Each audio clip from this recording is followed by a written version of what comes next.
Hai semuanya, nama saya Diko, saya dari kontingen Jimmy Neutron Squad dari daerah Pontianak.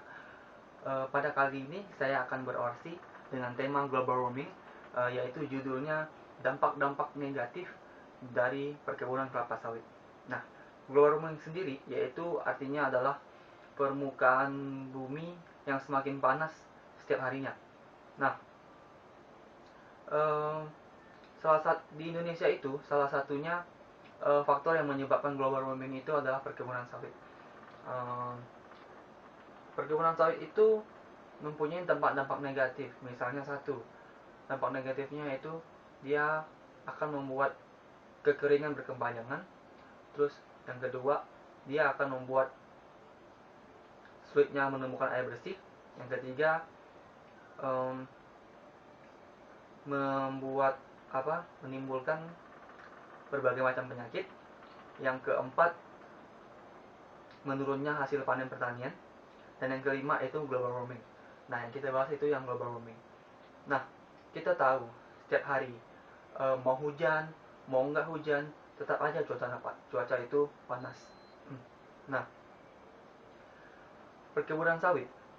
Nah, jika terjadi suatu usaha membuka perkebunan sawit oleh perusahaan-perusahaan besar yang menggunakan alat-alat berat.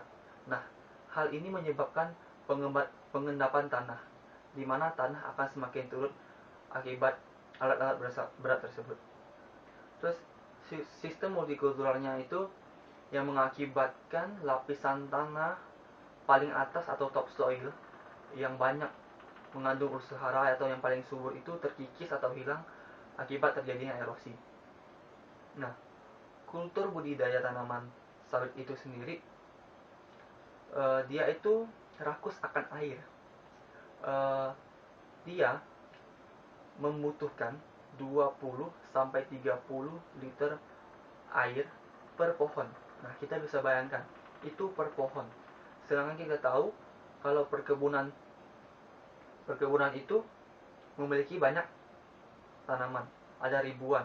Kita bisa bayangkan berapa keringnya tanah itu. Nah, terus jika panen kelapa sawit itu sudah habis atau masa panennya sudah habis, maka lahan tersebut akan dibakar. Nah, pembakaran ini akan menyebabkan polusi udara seperti asap.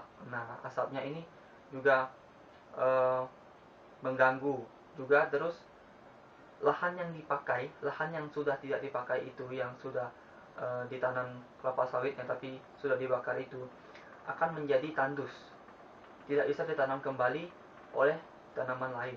Nah, kita tidak bisa melakukan penghijauan dari sana. Ini sangat berbahaya. Nah, dari situ saya menghimbau bagi anak-anak yang misalnya yang lulusan kuliah ingin mencari kerja, lebih baik janganlah kita mencari kerja di perusahaan sawit. Karena apa? Karena kalau kita bekerja di perusahaan sawit berarti kita ikut menyumbang, ikut andil dalam global warming sendiri. Apakah kita mau seperti itu? Sedangkan kita sendiri ingin mencegahnya.